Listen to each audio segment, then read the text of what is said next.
Good afternoon, everyone. We're Team Northwestern, and our project this past month was on agent-based intercropping for stem borer moth management in maize crops. So, intercropping at its core is the process of growing two or more crops at the same time in the same space to help manage pest infestations, control weeds, combat diseases, and more. Our project addressed this intercropping system in the context of maize crops, specifically in less developed countries.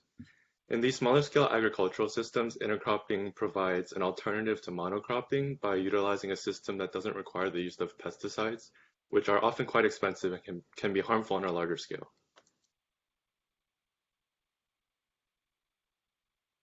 One of the most well-known methods of intercropping used today is called the push-pull system. And this system involves planting different types of crops that function as attractants and repellents for the targeted insect pests that are harming the main crop fields. The push portion of this system is mediated by the repellent intercrop that emit volatile chemicals called pheromones that repel the stem borer moths and push them away from the main crops. These repellent crops are often low growing and do not interfere with the growth of the main crop, and in fact can help suppress weeds and enhance soil fertility. On the other hand, the pull portion of the system involves plants that help protect the main crop by attracting the pests and trapping them. These plants emit chemicals that attract the stem borers during the nighttime when they are most likely to lay their eggs. And over time, the trap crop tissues produce sap in response to the feeding by the stem borer larvae and kill over 80% of the larvae. In addition to attracting the stem borers, these attractive crops also help attract many of the stem borers' natural predators. So the push-pull system was developed at the International Center of Insect Physiology and Ecology in Kenya in partnership with Rothamsted Research, and is an agricultural strategy used by farmers with small-scale agricultural systems such as those in African countries. Plants commonly used for the push-pull intercropping are Desmodium as a repellent intercrop and Napier or elephant grass as the attractive trap crop.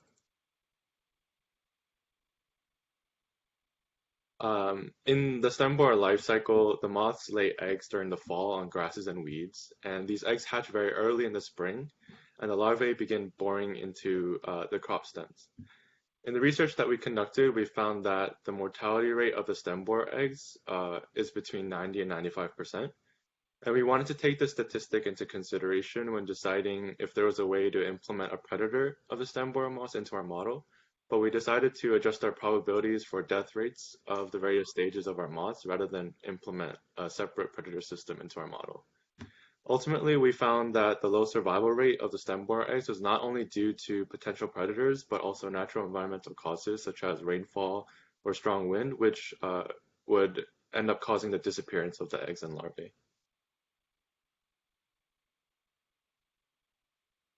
With that sort of background to the biology, we now hope to give you sort of a picture of not only how our model works, but the underlying assumptions that give the foundation for our model and our results. It's very apparent from sort of the description of the system that there's two main elements to look at, two main agents, you might say. Number one are the moths, which are the sort of disruptive agent to the system and that we're trying to minimize, and whose actions are very important. And then we have the crops themselves, which are sort of integral to the care of the farmers that are most impacted by this research, and which are also impacted by the moths very heavily, which is why they're important to model well. And so accordingly, in NetLogo, we have put in two different sort of agent systems. We have the actual turtles themselves, representing the moths, which are mobile and need to be able to interact with their environment very easily. And then for the crops, we have chosen to represent them as patches, patches with different values and variables depending on the types of crops there are, because as mentioned, we have three crops. And so in our model and for the rest of the presentation, we're sort of using this legend and key, which we'll have shown later on as well. Yellow sort of representing the maize crop that we're interested in maximizing and growing, red representing the repellent crop, and blue representing the attractive crop. So we have three crops. Great, that's fine and dandy. But we have to actually add in the properties and characteristics of these plants as well, right?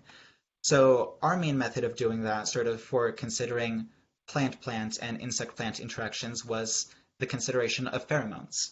So this simulation that you see in front of you is sort of an early image of one of our early models of this sort of pheromone field that we're producing. The white and black crop or patches represent sort of plants or crops diffusing out using netlog's diffuse command different values of these pheromones, which, depending on their positivity or negativity, will attract or repel, respectively, uh, the moths that are flying nearby. It's important, of course, to control this diffusion and make it effective, and we found that we were able to control it using sort of a coefficient, a multiplicative coefficient to sort of limit the spread. But if you were to let that coefficient go to zero, you might stop the spread of the pheromones completely and just have the plants exist in an isolated system. If you were to let that go to one, the diffusivity would be theoretically infinite across the entire field. And so keep that in mind sort of as we progress on to our future directions of study, that we can control this diffusion. Um, Now, with the pheromones implemented, the other important part of the system is the moths, of course. And so for the moth movement, which was important to determine how they interact with the plants, we really had two main axioms. The first one I like to call non-spooky action at a distance, which is this idea that the plants navigate primarily through the use of the pheromone field, which means they don't have to be directly close to the plant to really sense it or know that they want to go near it. The plant's desirability to the insect is determined by the pheromone field, and the insect can sense that at any location that it desires. The second axiom is this so-called axiom of choice, as I've decided to name it. We found in our early iterations of the model that we had this problem that the moths would move from patch to patch, from crop to crop, and devour the whole field as soon as they found a single crop. Its neighbors were not safe. And so to sort of introduce a bit of stochasticity to the movement, and to have a little bit of realism, because insects aren't constantly seeking out plants to land on. Sometimes they just hover around, fly around the field, etc. We added this sort of Poisson process, or at least like a little bit of a coin flip, which is the choice in the axiom of choice. Depending on the coin flip, they might spend a little bit of time just flying randomly, not so randomly, ahead, more or less, just hovering around the field, or on the other result of the coin flip, they will specifically seek out a desirable plant in accordance with the pheromone field. And so this coin flip, this variable, we call uphill preference, and we can see sort of the extremes of this if we play these videos. This one, we shall see that the plants just completely ignore the crop. They're moving around fairly randomly, and they move off the edges of the field fairly quickly. This other one, we see that the plants or the pests are instead wholly attracted to the plants and hover around there, move basically around the entire crop field, seeking out only plants to eat, basically. So those are the two extremes, and that's sort of important to remember that this is a parameter that controls their movement very, very critically. With the movement settled out, we also had to implement the other stages of the moth life. So we had the adults pretty settled, but as Daniel had mentioned before, there's multiple stages. There's the eggs, there's 5 larval instars, there's the pupae, and then there's the adult moth itself. And so for the purposes of our model, we decided to narrow that down to basically three life stages. We have the adult moth, as mentioned and elaborated before. And then we have 2 others. We have the egg and the larvae, which, in contrast to the moth, are not mobile. They stay on the patch they're laid on or on which they're growing.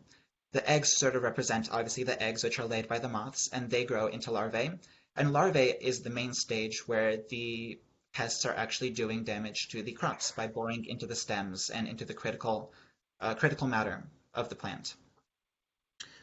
And so these different life stages, we used data from a few studies performed in the lab to determine their life expectancy. And so we modeled that as a gamma distribution. And they progress from one stage to the other. But, we have to control the population somehow. So we have reproduction implemented and growth, but that wasn't sufficient for our purposes. So we decided to also add, to increase the population once in a while, new arrivals, because realistically thinking, a field is not a closed system. You have insects flying in and out all the time. And so, there's never going to be a case where all of the insects in a field have been killed and the field is safe. You're always going to have new insects coming in from outside, which is something that you may have seen in our previous Friday showcases, and we'll show again. But you have insects flying in from the sides, sort of augmenting the population of insects to offset the decrease by the three factors that I've listed down below: predators, trap crops, and old age. Old age is pretty self-explanatory. There's a certain life expectancy, and after that, you're going to die. Uh, the predators, as Daniel mentioned before, are important because they're drawn in by one of the crops, one of the additional crops, not the actual maize crop itself, to control the pest population, which is one of the advantages of the system. And so the predators, instead of modeling a whole set of new agents to fly around and interact with the world, we just decided to simplify that to a simple probability. Just flip a coin, and if you lose, you die. Similarly, with the trap crop, there was no need to add any complex systems. It's also simply a case of if the larva is on a trap crop, it flips a coin, and if it loses, it dies, to represent sort of the cumulative effects of, weather and rain washing off eggs, or the sap of the trap crop killing off larvae that try to eat it. And so with that, we managed to control the population fairly effectively. So the moths were settled. Now on to plant growth. Our first assumption was that plant growth was linear, which is true. The data shows that plant growth is effectively linear, and here in this image we have 12 growth stages of corn. We narrowed it down to 9 for our purposes. It progresses at a steady rate. That was not complicated. What was complicated was the health system. Initially, we had all of the properties of the plant represented by its health, and that was just not realistic. It was not effective. The insects were killing them far too easily. And so we added some additional variables to consider. Now, the way the system works is that the crop, based on the number of ticks, progresses its growth stage with a little bit of, randomness in there. That growth stage determines its maximum health. Now, when a larvae eats some of the plant, it adds some damage, so it subtracts some health from the maximum health to give its current health. And that damage is cumulative over life stages because every time its maximum health increases, its health increases by the same amount, sort of keeping that damage memory in there. When the health falls below a critical line, that's when we sort of consider the crop useless to the farmer, either because it's dead or because it's damaged to the point where it can't produce any yield. And so really quickly, to show a little bit of a taste of our simulation, I promise the colors are accurate. It's just we've tied health to the shade of the crop. So in these beginning stages of the simulation, they tend to be rather dark colors. But as you can see, they're flying around. And in this smaller scale simulation, you can see lots of eggs, those little white dots that are stationary, being laid on what appears to be the blue stripes, which is what we want. And so that gives us a few ideas of variables to examine. Maybe different crop patterns, maybe changing some variables that we've introduced like diffusivity or the uphill preference to model weather or attraction to pheromones. And so that brings up an important question. How do we measure all of this? So first, in terms of our independent variable, we just found it the most practical to measure crop yield, since that's probably what farmers are most interested in. And to measure that, we're just going to be using the land equivalency ratio, or LER. And this basically just means that we're dividing the yield of the intercrop by the yield of that same pattern without the intercrop. So if our intercrop pattern increases the yield, then the ratio would be greater than 1, and vice versa. If our intercrop pattern ended up decreasing the yield, the ratio would be less than 1. And kind of the reason why we're doing this division instead of just taking the intercrop yield by itself is that using this method, we can standardize our collected data and just compare the ratios between different crop patterns. And that makes it way easier to see which one is better. So in terms of our workflow, this just means that we ran the simulation with our intercrop pattern as shown on top, obtained the yield, and then ran the simulation again with our pattern, this time without the push-pull crop shown on the bottom. And then we divided the yields to get our ratio. So again, the classic push-pull pattern relies on rows of plants where in the middle you have your repellent crop, followed by your maize crops, and finally a border of trap crops. So from the diagrams that we've seen, the border crops are only grown in rows adjacent to the maize crops. So our first question we wanted to find out was, if we planted crops, the trap crops as a horizontal border, as shown in the right picture, would that increase our yield? And it did, to a significant degree. So yeah, this makes total sense that extending the border around the whole row instead of just having it on two sides would be effective. But nonetheless, it's great to just see that by planting a couple more attractive crops at the ends of the rows, we could increase our yield by, on the average, 19%. Yeah, so now with our default pattern, our next question was, if we increased our ratio of repellent crops to trap crops, would that increase crop yield? So that's what we have here on the left. As you can see, there's more red crops and less trap crops on this field, and vice versa. What if we had more trap crops than repellent crops, kind of shown on the right? Yeah, as you can see, having more trap crops and less repellent crops is a better ratio than having more repellent crops and less trap crops, and that makes total sense. So if you have a thicker border of trap crops, then it's less likely that the pests will be able to infiltrate where your maize is. However, if you had a thin border of trap crops but a lot of repellent crops, then the pests are, one, less likely to get killed by the trap crops, and two, they would find it easier to get into your maize before getting them repelled. That being said, the best yield still comes from the classic push-pull pattern, where the width of the rows of trap and repellent crops is equal. So yeah, with this next set of next set of experiments, we wanted to get a little bit adventurous. This next experiment addresses two questions, which is one, what if we use squares instead of rows? And two, how would changing the distance between each row of repellent crop affect the yield? And this is kind of an important question to ask because we want to minimize the amount of repellent crops used since that leaves more room to plant maize instead. So if we increase the distance between repellent crops, then we would use less repellent crops in total. And just to visualize this, the pattern on the left uses more repellent crops and the pattern on the right uses the least repellent crops. So from our data, unsurprisingly, the least amount of separation has the highest yields.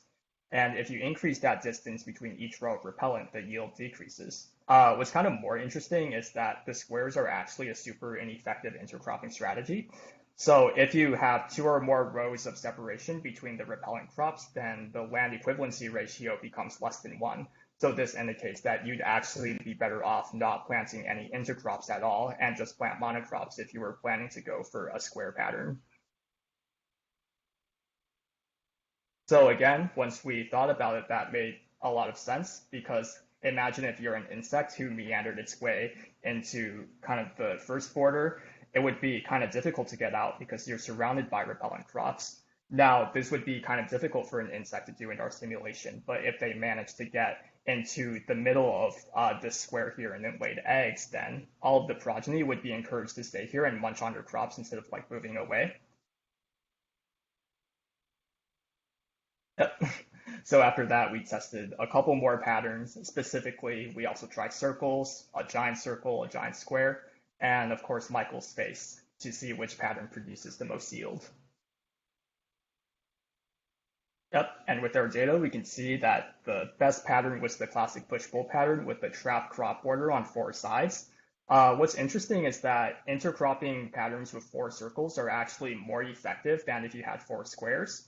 However, if you're only able to plant one shape on the field, then one giant square would actually be better than one giant circle. So yeah, basically this means that whatever aliens tell you, don't plant the crop circles because aside from producing the worst yields, they are also an inefficient use of space. And you'd actually be better off planting Michael's space, which also produces poor yields, but is arguably a better use of space. Yep. So next we did this parameter study assessing the impact of weather and climate on crop yield. So again, since we didn't actually implement a weather pattern into our code, we still know the effects of different weather conditions on insect and plant interactions. So specifically, lower temperatures and rain make it less likely that insects would seek out and successfully find crops. And we have this parameter called uphill preference that Gabe mentioned. And again, this parameter predicts the chance that insects find crops using a coin flip. Similarly, the pheromone diffusion from the plants decreases in high humidity conditions, which we can then use the diffusion constant parameter to model. So this parameter study confirms what we hypothesized as the uphill preference, which is the chance that the insects goes towards the crop, and diffusion constant increases, then the crop yield decreases. So this makes a lot of sense given that at high temperatures and high humidity, that leads to the greatest crop yield. So that was a summary of all of our experiments.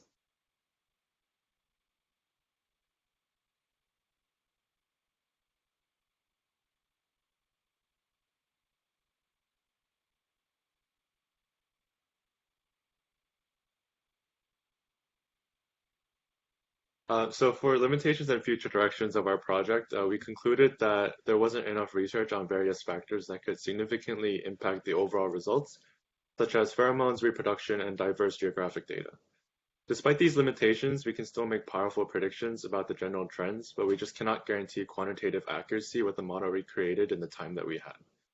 Ultimately, it takes a relatively long time for the model to run completely, and because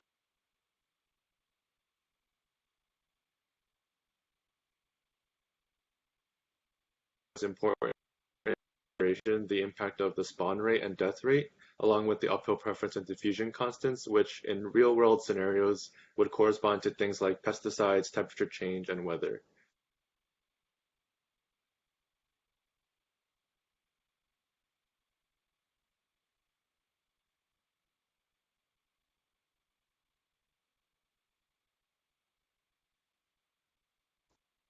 Daniel, your connection seems a little unreliable. Yeah, it's a little choppy. That's okay. What I was saying earlier was we wanted to consider the environment and weather as a significant factor due to its potential to affect pheromone levels and also for pest movement. Severe weather, such as strong winds and rainfall, are very likely to induce artificial movement of the pests at any stage of their life cycle. And because a factor like weather is quite unpredictable, we weren't exactly able to successfully implement a justifiable system into our model and decided to incorporate coin flip events instead. As for the applicability of our results, we believe future testing should consider modifications for other intercropping systems, the ease of implementation, and also if the methods we experimented with are stronger than regular pest control methods. This would most likely lead to the discussion of whether or not intercropping methods are more beneficial in the long run when compared to monocropping. That's the end of our presentation. Thank you so much for listening.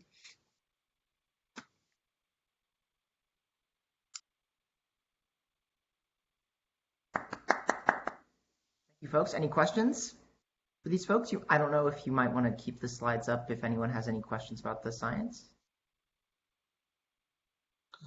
I have a question. So you had the kind of the uphill coin flip number, and I think maybe a couple of other parameters that influence the behavior of the moths and sort of the like the aggressiveness or the how threatening they are, so to speak. What parameters did you kind of like, or parameter ranges did you determine for the yeah, like how did you determine those parameters? And do you know that if changing them by having the pest feel like either significantly more, significantly less kind of aggressive, if that changes the most effective intercropping strategies? Right. So for some of the parameters, we actually did have concrete data that we could reference to implement them.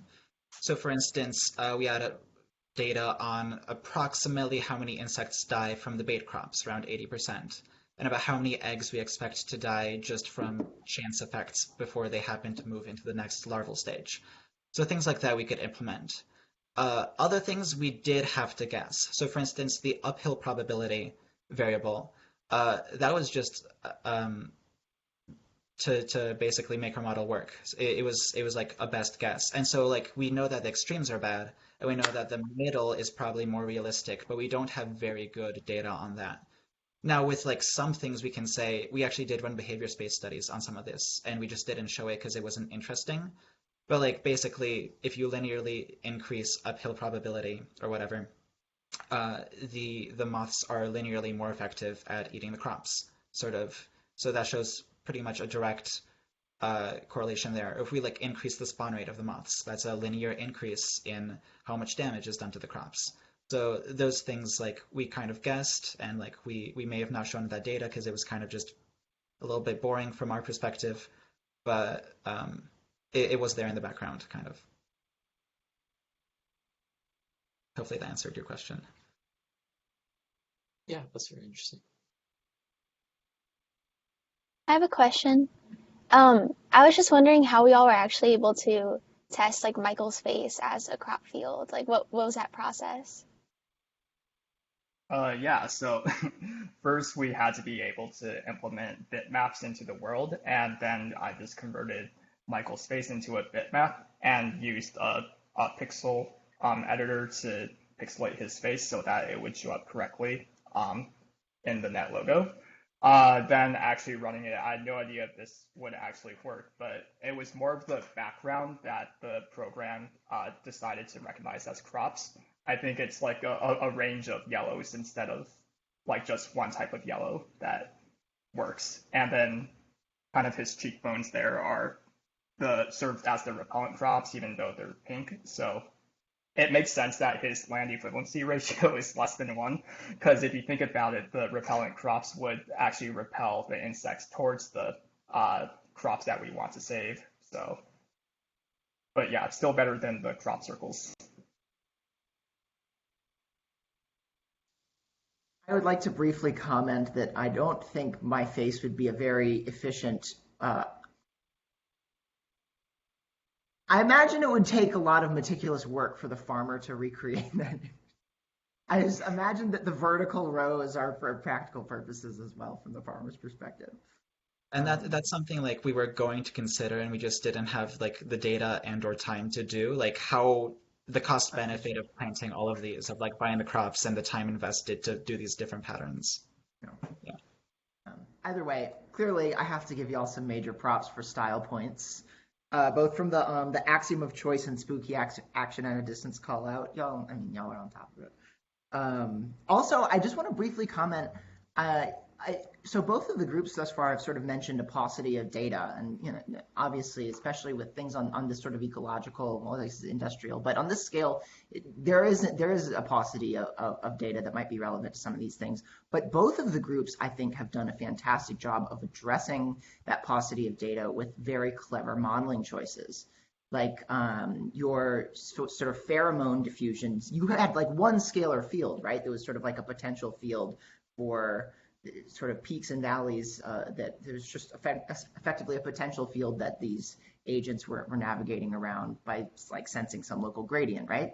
That's a brilliant modeling choice in the face of an absence of data, more specific data about these pheromones. So I have to give y'all a call out for that. I think that was a really clever modeling choice. And similarly, Group 1, the GT group's choice to use biomass as sort of a generic nutrient, I think it's a really strong modeling choice in the face of paucity of data. So despite that challenge, both of these groups that we've seen so far have done a fantastic job of tackling those challenges in a very intelligent way.